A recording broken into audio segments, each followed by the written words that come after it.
Hebreos capítulo 4, versículos 14 al 16. Vamos a estar hablando acerca del sacerdocio de Jesús y vamos a ver la importancia del sacerdocio tanto en el Antiguo Testamento y sobre todo en el Nuevo Testamento, esa parte que a veces nosotros no tomamos tan en cuenta porque no somos o no estamos acostumbrados al tema del sacerdocio. Hebreos capítulo 4, versículos 14 al 16, el texto dice: por tanto, teniendo un gran sumo sacerdote que traspasó los cielos, Jesús, el Hijo de Dios, retengamos nuestra profesión, porque no tenemos un sumo sacerdote que no pueda compadecerse de nuestras debilidades, sino uno que fue tentado en todo según nuestra semejanza, pero sin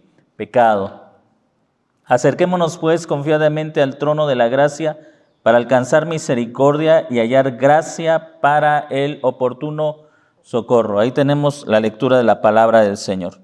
El domingo pasado, el último domingo que hablamos sobre la carta a los Hebreos, hablábamos, hermanos, acerca de Jesús como la palabra de Dios, y el verso 12, el verso 13 nos habla de esta realidad. En el verso 13 dice: no hay cosa creada que no sea manifiesta en su presencia, antes bien todas las cosas están desnudas y abiertas a los ojos de aquel a quien tenemos que dar cuenta.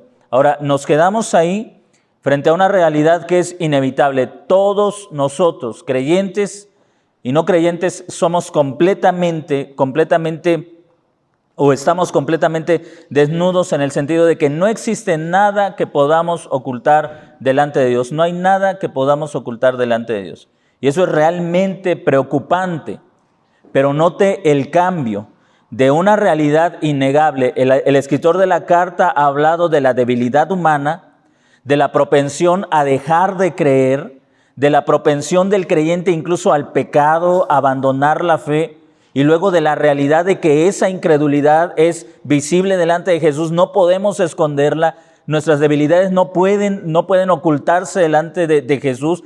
Entonces tenemos la debilidad humana, la realidad de que el Señor todo lo conoce, no podemos ocultarlo delante de Él, y luego, cuando pareciera que el mensaje debería de continuar en un tono de juicio, hay un cambio.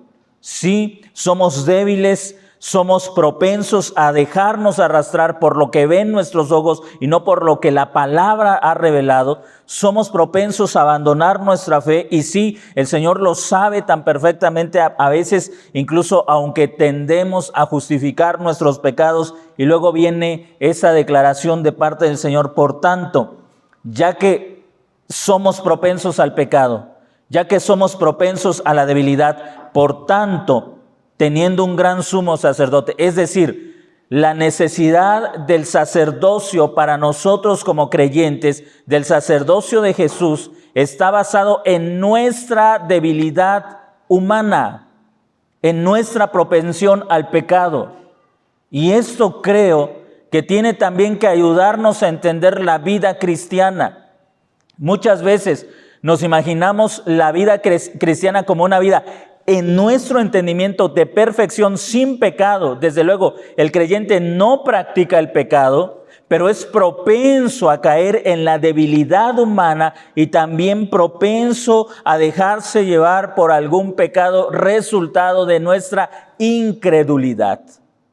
Entonces, el sacerdocio se vuelve esencial en nuestra vida cristiana. Es fundamental entre nosotros como cristianos. Mire, tengo un comentario de una revista de ciencia publicada en 1995, y aunque el tema no tiene nada que ver con el sacerdocio, me parece importante por lo que quiero enseñarles en esta tarde.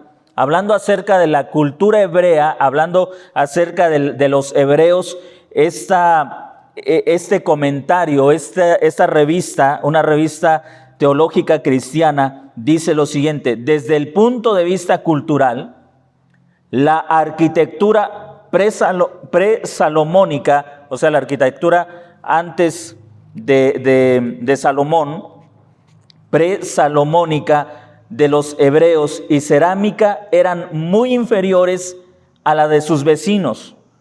Uno podría pensar que los primeros hebreos eran posiblemente más ingenuos científicamente que sus vecinos, pero no menos.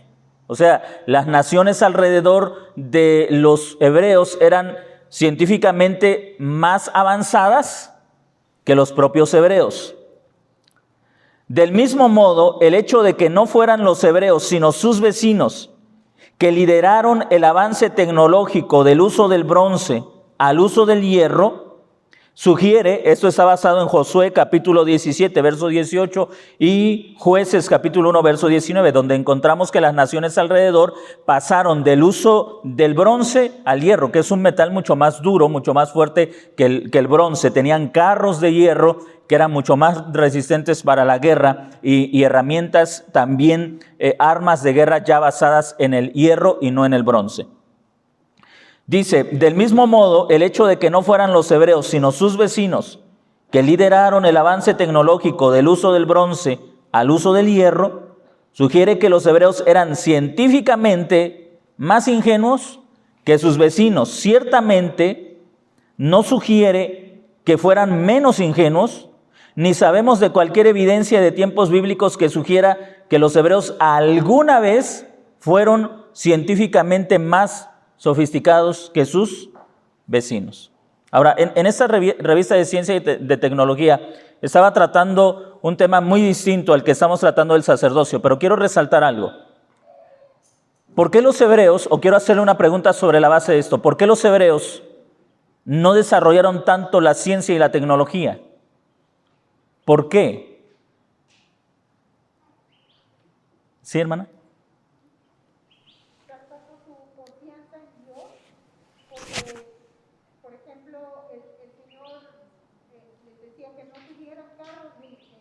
De guerra. Aún yo creo que cuando pudieran, tal vez si no fabricar esa tecnología, sí copiarla. Sí. Los egipcios eran, desde ese tiempo, eran una civilización muy Avanzada. en esa época. Pero ellos no tenían esos carros de guerra, ellos no copiaban esa tecnología, porque su confianza debía estar en el Señor. Así es. Así es. La cultura hebrea se basaba en el sacerdocio. Es decir, mientras que las naciones vecinas basaban su bienestar, basaban su prosperidad en el avance de la ciencia y de la tecnología, los hebreos basaban su prosperidad y su bienestar en el sacerdocio. Es decir, dependiendo de quién mediaba entre Dios y ellos, eso determinaba su bienestar y su prosperidad. Para nosotros el sacerdocio de Jesucristo puede resultar incluso irrelevante, porque nosotros como occidentales, como hijos de nuestra época, basamos nuestro bienestar en el desarrollo de la ciencia y de la tecnología y no tanto en el mediador que tenemos entre Dios y los hombres. Entonces, usted puede darse cuenta que la fe de los hebreos era más que una fe que se expresaba como un credo, sino que era una fe que afectaba incluso la perspectiva que ellos tenían del avance de la ciencia y de la tecnología de otros países, de sus vecinos. Su fe también determinaba el desarrollo de la tecnología. Ahora, la iglesia cristiana nunca ha estado en contra del avance de la ciencia y la tecnología. Para eso tenemos la Reforma Protestante como una muestra de que el cristiano no está peleado con la ciencia ni con la tecnología. Pero, y aquí viene un pero, lo que el cristiano pelea es la ideología que está detrás del desarrollo de la ciencia y la tecnología. Los vecinos de Israel tenían la idea, tenían el presupuesto, la idea de que su bienestar, su poder, su prosperidad iba a depender de lo que ellos hicieran con los recursos que tenían. Si vamos a sobrevivir, tenemos que ser nosotros nuestros propios protectores, nuestros propios guardianes, quien desarrolle la ciencia, quien desarrolle todo esto para mantener nuestro estatus. El pueblo de Israel, por otro lado, tenía otra forma de pensar. Si vamos a sobrevivir, eso depende de quién está en el lugar santísimo, de quién está mediando entre Dios y nosotros. Eso depende de nuestro sacerdocio. Así que cuando ellos van, siguiendo la historia de la nación de Israel, cuando ellos se van al cautiverio babilónico y ellos pierden el templo, su mayor dolor y su mayor angustia es que ya no había templo. ¿Por qué? Porque si ya no hay templo, ya no hay sacerdocio. Y si ya no hay sacerdocio, ya no hay mediación entre Dios y el pueblo. Y si ya no hay mediación, ¿cómo va a venir esa bendición y esa prosperidad al pueblo? Como lo leemos en uno de los salmos, que nos habla precisamente de que la bendición desciende sobre el sumo sacerdote. En el Salmo, se me va ahorita el número del Salmo, es este Salmo que dice que la bendición desciende sobre la cabeza de Aarón y baja por su barba hasta sus vestiduras. Usted ve ahí la importancia de la mediación sacerdotal. Toda bendición para el pueblo de Dios venía a través del sumo sacerdote. Toda bendición para el pueblo de Dios venía a través del sumo sacerdote. Entonces, si no hay templo y no hay sacerdocio, no hay bendición, porque no hay quien medie esa bendición. Ahora, lo que está haciendo el escritor a los hebreos al llevarnos a estos versículos es hablarnos de una realidad. El ser humano es débil por naturaleza. Y no solamente se está refiriendo a la debilidad humana, física, de la que ya hablamos en alguna de estas enseñanzas acerca de que el hombre tiende a la enfermedad, tiende a la muerte, porque la propia forma en la que fuimos diseñados es para eso, para nacer, crecer, envejecer y finalmente morir, para que nuestro cuerpo se deteriore. Pero el escritor de la carta a los hebreos no está limitando la debilidad humana a eso, está hablando acerca de la debilidad moral, de la debilidad en la voluntad del ser humano. Si algo impide que Dios derrame su bendición sobre toda la humanidad, es la debilidad del ser humano en cuanto a su propensión al pecado. Eso nos excluiría a nosotros, creyentes, de la bendición de Dios. ¿Por qué? Porque somos propensos al pecado. Ahora, quiero recalcar esto. No somos pecadores, pero por nuestra propia naturaleza tendemos a el pecado. Lo que naturalmente viene a nuestra mente es el pecado. Pero entonces lo que hace el escritor de la carta a los hebreos en medio de un mundo que está convulsionando, el imperio romano está viviendo una situación dramática, crítica, el imperio está teniendo levantamientos en distintos lugares de países que estaban bajo su yugo y que ahora se están rebelando, y todavía el clima político religioso que se está viviendo en Jerusalén, todo eso era parte de la vida cotidiana de estos creyentes. Y estaban por un lado los celotes, por otro lado distintos grupos nacionalistas que intentaban defender la soberanía de Jerusalén sobre la base de la lucha, sobre la base de las guerrillas, de la fuerza militar. Había todo un levantamiento de distintos grupos nacionalistas que estaban tratando de mantener la unidad del pueblo judío. Aunado a esto está la crisis religiosa, entonces, las crisis militares, las crisis económicas y con ello las enfermedades, la necesidad, el hambre. Todo esto era parte de la vida cotidiana de los judíos y de los creyentes, judíos y no judíos. Ahora, en esta situación, cualquiera de nosotros comienza a pensar en los recursos. Vamos a unirnos con los celotes, vamos a unirnos con estos grupos nacionalistas para tratar de salir adelante en este conflicto que tenemos. ¿Y qué es lo que hace el escritor de los Hebreos? Hace algo completamente ilógico. Apela al sacerdocio. En otras palabras, el bienestar de ustedes creyentes no depende de con quién se alíen. El bienestar de ustedes creyentes no depende de que ustedes formen parte de un grupo nacionalista que está defendiendo la soberanía de nuestro país. El bienestar de ustedes no depende de los recursos que tengan a la mano. El bienestar de ustedes depende de quién está en el lugar santísimo para mediar por ustedes y para traer la bendición de Dios directamente a ustedes. De eso depende su bienestar. ¿Se da cuenta de lo importante que es el sacerdocio? Y cómo en estos tiempos el hombre no es diferente. Seguimos pensando que la respuesta, que el bienestar de nosotros está en el avance de la ciencia, en el empuje de la tecnología, en el empuje de la medicina, de los recursos militares. Por favor, entiéndame, en Israel había médicos y había científicos, pero su perspectiva de la vida era completamente diferente. Era completamente distinta a la que tenían los pueblos paganos.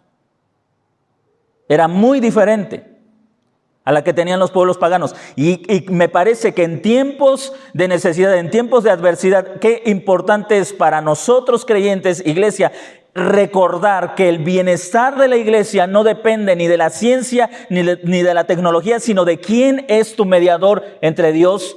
Como escribe el apóstol Pablo en la carta a Timoteo, ¿quién es el mediador entre Dios y los hombres? De eso depende el bienestar. Así que el apóstol, el escritor de la carta a los hebreos, nos está dejando ver que el ser humano nunca es diferente, nunca cambia. Las crisis siempre han sido parte de la experiencia humana y el hombre siempre busca en dónde poner su confianza. Y repito, Israel tenía un ejército. Israel tenía sus propios médicos. Israel tenía sus propios científicos, pero partían de un presupuesto, de una suposición completamente diferente a la que partían los pueblos paganos. Israel tenía guerreros, pero ellos sabían, no es de la destreza de nuestros guerreros ni de la calidad de nuestras armas, sino del Señor que nos da la victoria. Así que sí tenían guerreros, pero su confianza estaba en el Señor. Ellos tenían médicos, pero ellos sabían, si Dios no te quiere curar, todo lo que yo pueda hacer no sirve para nada. Ahora, si usted regresa al antiguo pacto, se va a dar cuenta que sus mayores expertos en medicina, ¿sabe quiénes eran? Sus sacerdotes. Porque todo conocimiento que tenían estaba basado en la revelación que Dios les había dado. Sus mejores médicos eran sus sacerdotes. Y entendemos que esta gente debería conocer la palabra de Dios revelada, conocer la ley de Dios, y partían sobre aquello que Dios les había dado a conocer, que la enfermedad estaba relacionada también con la voluntad de Dios y que había ciertas enfermedades que estaban limitadas para los pueblos paganos y que no tocarían a los creyentes, no que los creyentes nunca enfermarían. Porque el Señor le dijo al Israel del antiguo pacto que había ciertas enfermedades que eran para los enemigos de Dios, para los pueblos paganos, para los egipcios, para los cananeos, pero no eran para ellos. Así que los hebreos se enfermaban, pero también tenían la seguridad de que algunas enfermedades nunca las llegarían a experimentar porque formaban parte del plan soberano de Dios sobre naciones paganas. Todo dependía del sacerdocio. Todo dependía del sacerdocio. Ahora, el creyente del siglo XXI, con tanto avance tecnológico, con tanta ciencia, con tanta avance en la ciencia y en la medicina, necesita recordar algo. Necesitamos médicos, sí es cierto. Necesitamos ejército, es necesario. Necesitamos policías, debe ser así. Pero el creyente debe vivir bajo otras suposiciones, bajo otras proposiciones completamente diferentes a las de los paganos. Es decir, si como creyentes no entendemos que nuestra prosperidad y nuestro bienestar depende de quién está en la presencia de Dios, vamos a ser arrastrados en las mismas agonías, en los mismos sufrimientos y en los mismos terrores en los que los paganos están siendo arrastrados. Note usted esto, porque pasa, así que el escritor de la carta afirma la debilidad del creyente, afirma la propensión al pecado, afirma también la tentación que el creyente tiene de buscar salidas externas o otros recursos en lugar de buscar a Dios. Y entonces va a la explicación, al recordatorio del sumo sacerdocio. Si bien somos débiles, somos falibles, somos propensos a dejar nuestra fe y buscar otros recursos, pero ustedes deben recordar algo. Versículo 14. Por tanto, teniendo un gran sumo sacerdote que traspasó los cielos, Jesús, el Hijo de Dios, retengamos nuestra profesión. ¿Cuál debe ser la esperanza que el creyente debe tener en tiempo de crisis? Y quiero decirle esto. Cuando el escritor de esta carta, si fue Pablo como algunos sugieren, o fue algún otro apóstol, o fue algún otro personaje de la historia de la iglesia del primer siglo, no sabemos con certidumbre quién escribió la carta, pero cuando este escritor dirigió la carta a la comunidad hebrea, a la comunidad de creyentes hebreos, cuando él dirige esta carta, la iglesia está pasando por situaciones críticas. El escritor de esta carta no está en un lujoso hotel, escribiendo esta carta con una buena cuenta de banco, mientras anima a otros que sufren cosas que él no está sufriendo, a que se mantengan firmes mientras él está en la seguridad económica, en la seguridad material. No, él está experimentando los mismos sufrimientos que ellos están experimentando. Y en esa condición, él les dice, recuerden que tenemos un sumo sacerdote que traspasó los cielos hasta la misma presencia de Dios. En otras palabras, como dice un dicho entre los no creyentes, si tienes a Dios de tu lado, ¿para qué quieres a los angelitos? O algo así dice, ¿no? Es decir, si tienes a alguien que media en la misma presencia de Dios, ¿para qué quieres a aquellos que ni siquiera lo conocen que vengan a salvar tu vida? ¿Para qué quieres de los celotes o de los grupos nacionalistas que rechazaron al Mesías, que rechazaron a Jesús y que lo despreciaron? ¿Para qué quieres que ellos sean tus salvadores? ¿Para qué quieres que el imperio romano, que estaba a punto de caer bajo la misma ira de Dios, sea tu salvador? ¿Para qué quieres que los incrédulos que han sido destinados al juicio, a la ira de Dios, sean tus salvadores cuando tienes a uno que traspasó los cielos y está en la presencia de Dios? Y déjeme decirle algo que me gustaría que entrara en su cabeza. Esto no es mitología. Esto no es religión, eso es la verdad. Esto no es un cuento que te va a traer tranquilidad a tu corazón. Esto es la verdad.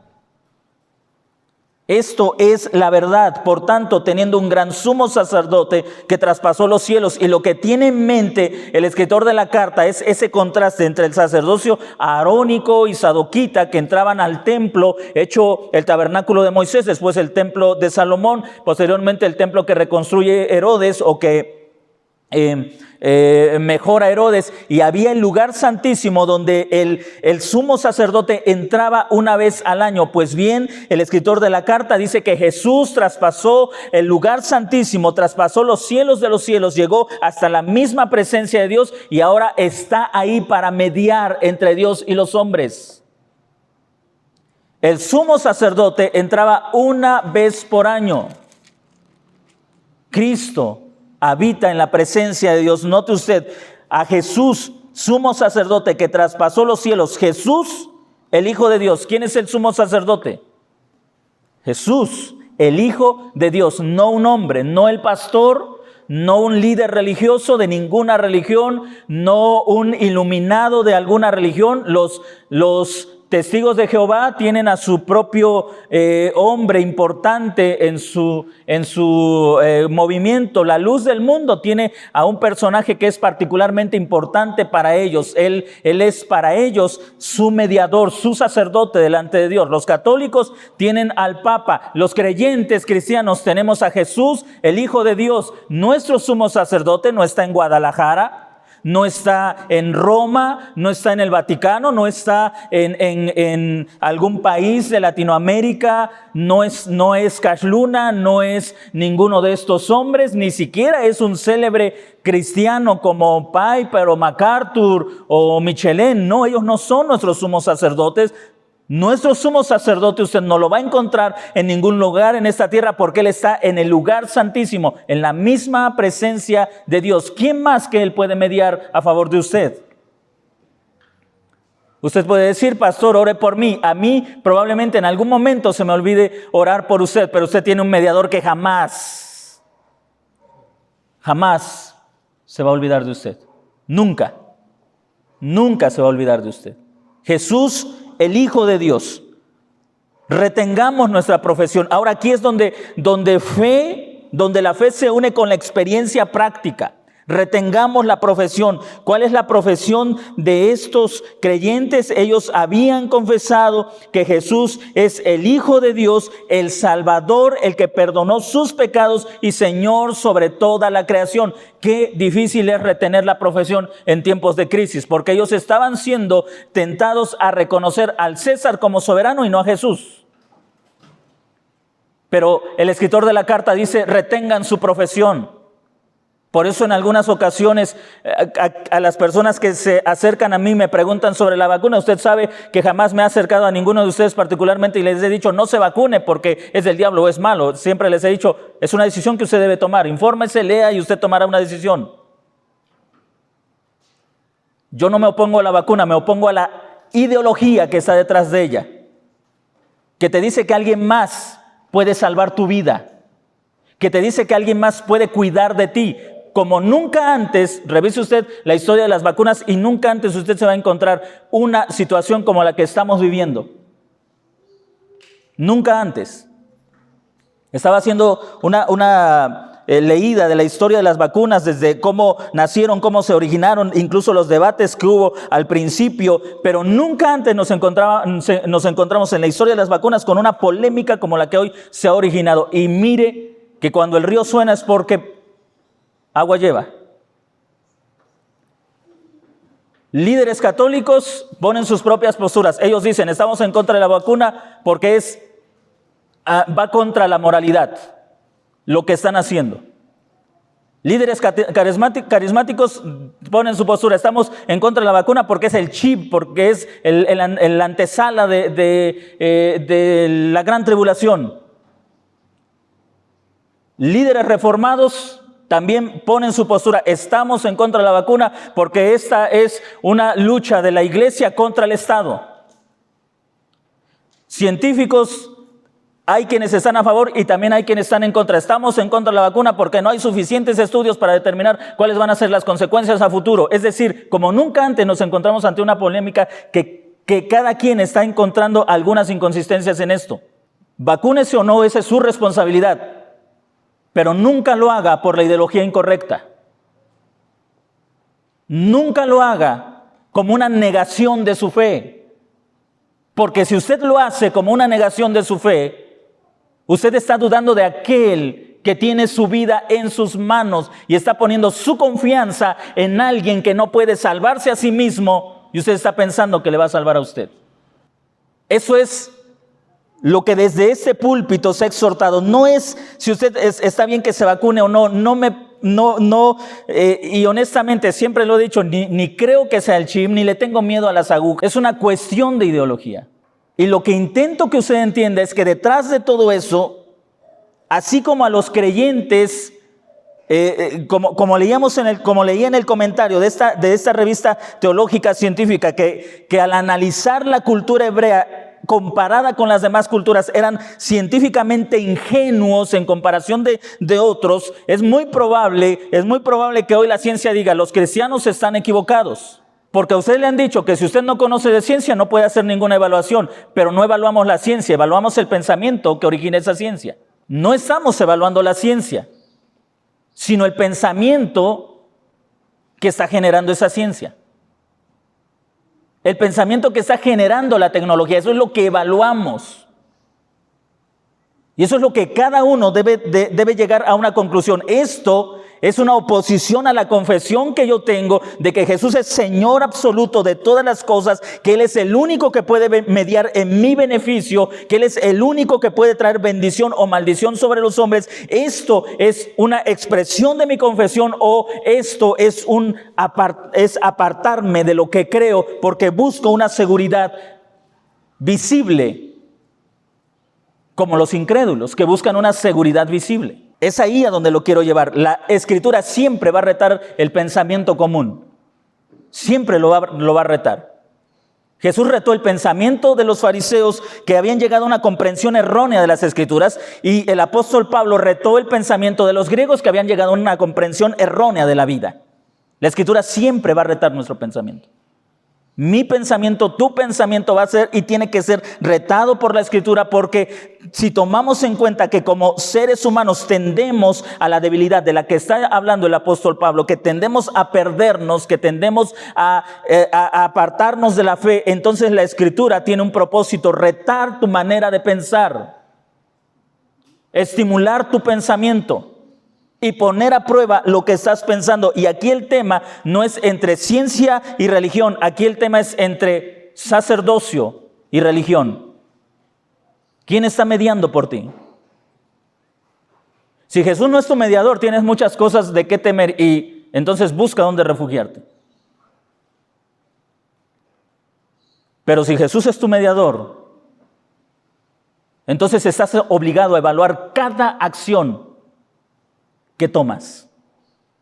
Estás obligado a evaluar cada decisión que tomas. Es tu obligación. Y será tu decisión personal. Con esto y con muchos otros asuntos. Porque desde este púlpito se ha tratado de evaluar la educación, la economía, la tecnología, la ciencia, todo. La política, partiendo de una verdad, de una profesión que tenemos y a la que debemos aferrarnos cuando somos o cuando pasamos crisis. No nos queda de otra más que aferrarnos a nuestra profesión. Dice un comentarista sobre la situación de los hebreos: la precaria situación política en Jerusalén era tal que los vientos dominantes de la opinión pública se aferraban a las falsas esperanzas de un triunfo revolucionario sobre Roma. En otras palabras,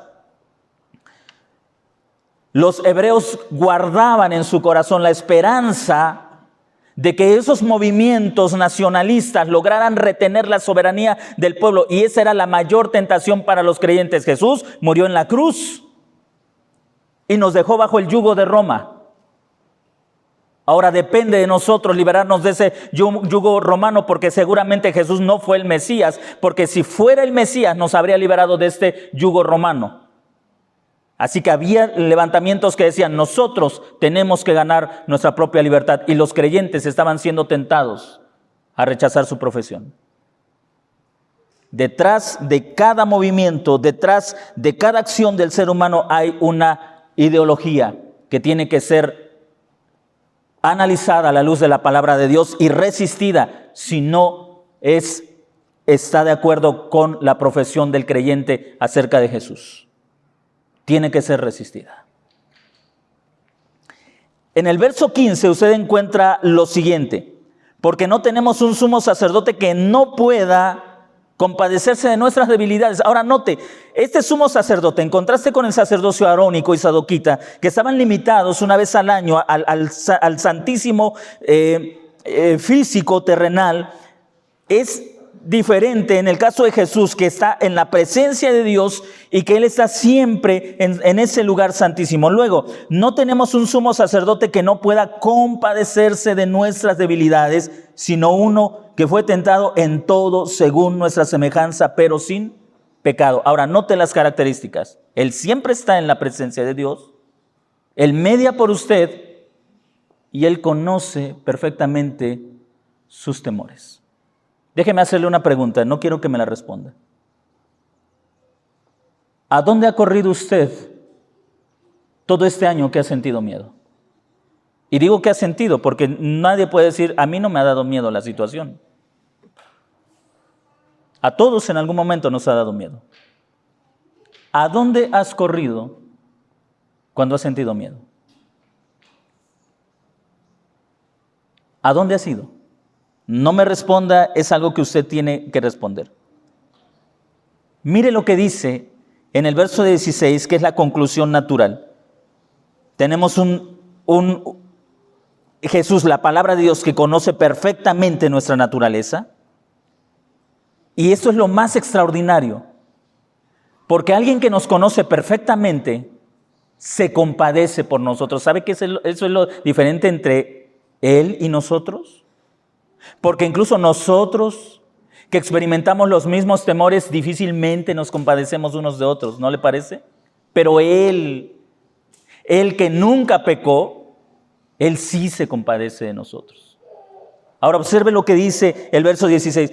Acerquémonos pues confiadamente. Esa palabra, acerquémonos confiadamente, la palabra confiadamente, es una palabra que también puede ser traducida como con toda franqueza. Y la idea es, hablémosle a Él con mucha libertad, con mucha libertad, sin esconder nada, ya que Él conoce todo acerca de nosotros. Acerquémonos a Él con toda franqueza. Mire, la única forma en la que podemos mantenernos firmes, manteniendo la profesión, la confesión de fe en medio de las crisis que vamos a vivir como parte de nuestra existencia, es que aprendamos a hacer uso de este sumo sacerdote o acercarnos a Él con toda franqueza. Esto implica que cuando usted se acerca a Él, sea realmente honesto y le hable de todo lo que hay en su corazón. Señor, estoy aquí porque tengo mucho miedo. Tengo miedo de qué va a pasar con mi esposa, con mis hijos. Tengo miedo de qué me va a pasar si me enfermo. Tengo miedo de no tener dinero. Tengo miedo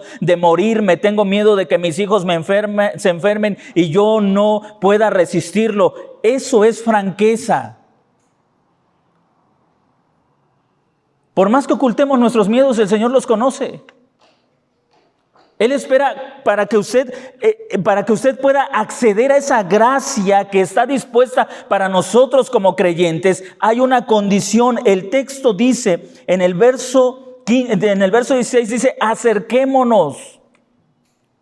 ¿Por qué tantos creyentes han perdido su fe en estos tiempos de crisis? Porque han hecho todo menos acercarse. Menos llevar sus miedos donde los tienen que llevar, menos llorar donde tienen que llorar, menos pedir fuerza donde tienen que pedirla. Han hecho de todo. Han orado porque la situación termine, en lugar de decir, muchas veces oramos, Señor, ya que termine la situación, en lugar de decir, Señor, tengo miedo de que me pase algo. Oramos que la situación termine porque no queremos sufrir. Pero no queremos aceptar ese miedo que hay dentro de nosotros. Oramos porque aparezca la vacuna correcta, porque ya no queremos enfermarnos, pero no queremos decir, tengo miedo de enfermar y no saber qué hacer. En lugar de acercarnos a Él confiadamente, hacemos y buscamos de todo, menos aprovechamos el sacerdocio. Y recurrimos a todos los recursos que la gente no creyente tiene para sentirse segura. Cuando usted tiene a un sumo sacerdote que está en la presencia de Dios. Hace unos días leía una historia, precisamente pensando en cómo Jesús llega a sentir o a participar de nuestro propio sufrimiento. Una historia sobre una mujer llamada Norma. Se me olvida su apellido, pero mejor conocida como Marilyn Monroe, una actriz de Hollywood. Ahora, Marilyn era una niña, ese es el nombre artístico, Norma era su nombre o fue su nombre legítimo. Norma era una niña que creció en un hogar disfuncional. Su madre había estado internada por problemas de salud constantemente y ella vivió en un orfanato y a la edad de, si no mal recuerdo, 8 años, ella fue abusada sexualmente por un hombre que estaba en ese orfanato. Ella cuenta su historia y cuando ella fue abusada dice que este hombre le dio un centavo de dólar y le dijo, hija, no le digas a nadie lo que pasó.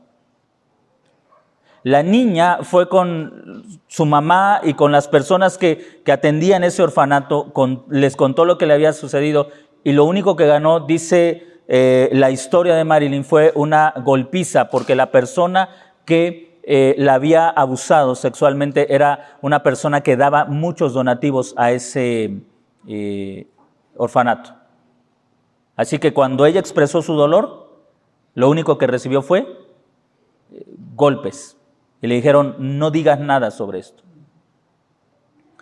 Marilyn creció, se convirtió en una joven, dice un escritor, se convirtió en una joven hermosa y atrajo la mirada de los empresarios de Hollywood. Así que ella comenzó a hacer películas. A ella le dijeron, te vamos a convertir en un símbolo sexual. Y en esta historia que va narrando o que va contando el escritor dice que ella preguntaba constantemente, sí, quiero ser admirada, pero también quiero que se den cuenta que soy una mujer, que mi vida importa. Así que Marilyn sonreía en las cámaras, pero si usted conoce un poco de su vida era completamente llena de soledad, de drogas, de relaciones que terminaban, que truncaban. No había encontrado la felicidad. Dicen que la vez en que se suicidó, el día en que se suicidó Marilyn, había llamado por teléfono a un amigo del cine y que este hombre le había contestado con una frase de esta novela, Lo que el viento se llevó: querida, lo que tú hagas con mi vida, a mí no me importa. Esas fueron las últimas palabras, según algunos historiadores, que escuchó Marilyn antes de morir. Qué triste, hermanos,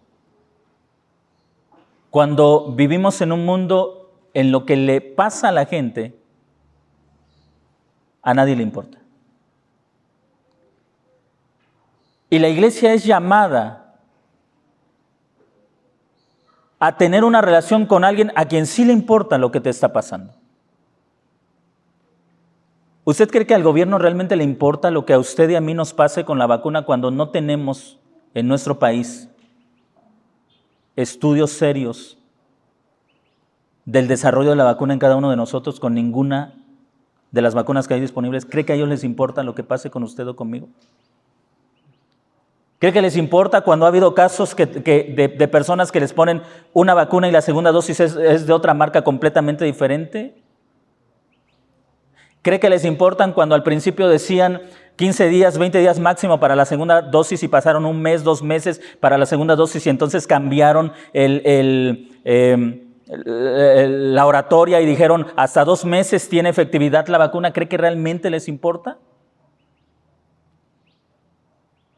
¿Cree que realmente le importa a la gente lo que está pasando con esto? Si a alguien realmente le importa, es aquel que murió por usted en la cruz, y me temo que la iglesia cristiana es a quien menos busca en momentos de crisis. Si a alguien le importa, y le voy a decir algo, le voy a confesar algo, cuando empezó toda esta situación desde el año pasado,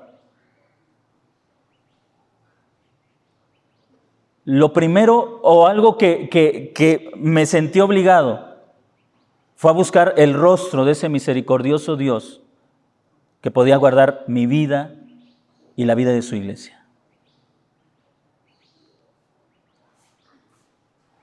Porque sé que a Él sí le importa.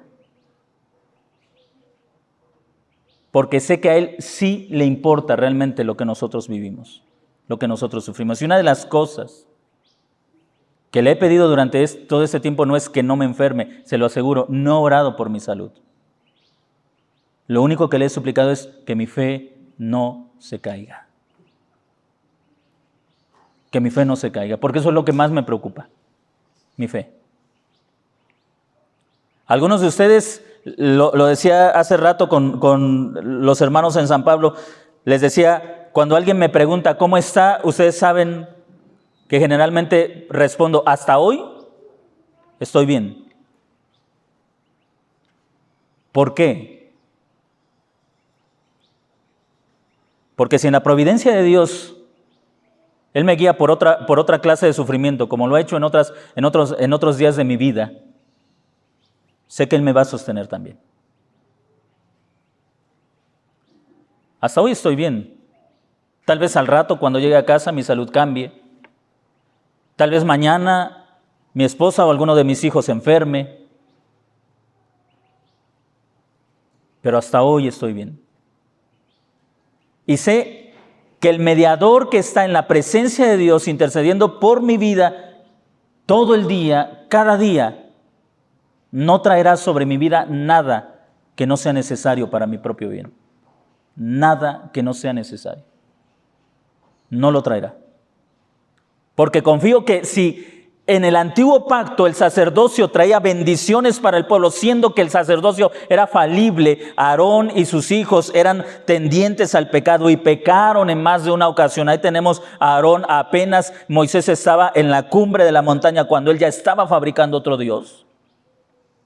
Pero si ese sacerdocio en medio de toda esa debilidad pudo traer bendición a ese pueblo bajo el antiguo pacto, cuánto más un sumo sacerdote que conoce mi sufrimiento, conoce nuestro sufrimiento, pero que nunca abandonó a Dios aún cuando se encontró en las más terribles crisis, cuando en aquella cruz, sintiendo ya el dolor de la ira de Dios, uno que estaba junto a él le sugirió: ¿por qué no te bajas de la cruz si puedes hacerlo y te salvas de este sufrimiento y nos salvas a nosotros? Jesús podía hacerlo, pero no lo hizo porque confiaba que aquel en el que había puesto toda su esperanza era capaz de librarlo de la muerte, y cuando su cuerpo murió, Él lo levantó de la tumba al tercer día.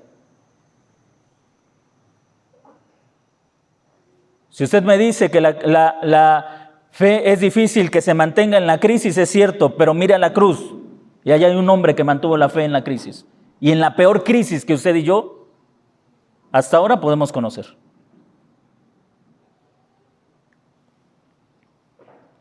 Y él, que con toda razón podía decirnos lo que ese hombre le dijo a Marilyn: lo que están pasando a mí realmente no me importa. Y podía hacerlo con toda razón porque él fue firme, fuerte y resistió la agonía y el dolor y no se venció y su fe no se quebró, pudiéndolo hacer. Observe lo que dice el verso 16: acerquémonos pues confiadamente al trono de la gracia. La palabra trono de la gracia hace referencia a la tabla, al propiciatorio donde se ponía la sangre, ahí donde estaba la presencia de Dios. Acérquense pues confiadamente a ese propiciatorio para que ustedes alcancen misericordia y hallen gracia para el socorro oportuno. Y aquí está, me parece, una clara tensión entre fe y acción, porque mientras luchamos en contra de aquello que se opone a nuestra fe, y sabemos que en algún momento nuestra fe se va a debilitar, el socorro llegará antes de que tu fe se pierda, pero si tú no te acercas, vas a perder tu fe, porque estás dejando de lado al único que te puede sostener y que te puede dar los recursos para mantenerte firme en esos momentos de crisis y de angustia. ¿Quieres recibir la misericordia de Dios? La palabra misericordia tiene que ver también con recibir aquello que se necesita. La palabra misericordia no solamente es un abrazo amistoso de ya no te preocupes, vas a estar bien. La palabra misericordia implica darle a la persona lo que necesita para la necesidad que está atravesando. ¿Por qué muchos cristianos no obtienen lo que necesitan cuando están en medio de una crisis? Porque nunca se acercan a ese trono de la gracia para pedir a su sumo sacerdote que les dé los recursos que en ese momento están necesitando. Se abandonan a lo que pueda pasar, y muchos creyentes, en una expresión de incredulidad, dicen lo que es un simple determinismo: lo que va a pasar, va a pasar. Si me voy a enfermar y me voy a curar, eso va a pasar, y si me voy a enfermar y me voy a morir, eso va a pasar. Eso no tiene que ver con fe. El llamado es: acércate, para que entonces francamente le abras al Señor tu corazón y le digas: Señor, tengo miedo, tengo enojo, tengo rencor, tengo odio, mi fe se está quebrando y necesito que me sostengas en estos momentos. Necesito de esa gracia, necesito de esa fuerza, necesito de esos recursos para salir adelante en esta situación. Pero si tú no te acercas al trono de la gracia teniendo tantos recursos a tu disposición, no recibirás nada. Lo único que te queda es una raíz de amargura que endurecerá tu corazón. Hace unas semanas una persona me decía que algunos de los creyentes, miembros de su iglesia local, desde que comenzó la pandemia, ellos por sus propias administraciones cerraron la congregación, no se reunieron durante más de un año y me platicaba, muchos de esos hermanos ya no regresaron, está viniendo gente nueva. ¿Usted cree que a usted y a mí no nos puede pasar que una raíz de amargura crezca y nos apartemos del Dios vivo? Recuerden, no estoy hablando de salvación, estoy hablando de comunión. ¿Cree que no nos puede pasar? Nos puede suceder. Por eso es que día a día usted tiene un sumo sacerdote que le dice, acércate. Conozco tu debilidad, no te puedes esconder delante de mí. Te conozco perfectamente, sé lo que necesitas, pero acércate. Ven, pídemelo, llora delante de mí, suplica delante de mí, yo tendré compasión de ti, porque yo también fui tentado en todo, porque yo también sentí el dolor, porque yo también sentí la angustia. Ven, ese es nuestro sumo sacerdote. Gime delante de mí, que te voy a dar todo lo que necesitas para que esta crisis no venza tu espíritu, no quiebre tu espíritu. Hermanos, realmente la vida cristiana se pone a prueba en momentos como estos. Y déjeme decirle algo, esta crisis que estamos viviendo es muy leve en comparación de muchas otras crisis. Y aún así nos muestra algo, que somos una generación demasiado débil. Demasiado débil. Porque antes de empezar la carrera, ya nos cansamos. Y me vienen a la mente las palabras que usted va a encontrar en el profeta Jeremías. Me parece que Dios se las dice al profeta Jeremías, si no me equivoco. El Señor le dice palabras así: si te cansas con los de a pie, ¿qué será cuando tengas que correr con los de a caballo? Si apenas comienza una crisis y ya tu fe se tambalea, ¿qué será cuando tu fe tenga que ser probada con mucho mayor rigor y mucha mayor fuerza? Entra delante de tu sumo sacerdote y pide la fuerza que necesitas de parte de él. Incline su rostro y vamos a hacer una oración.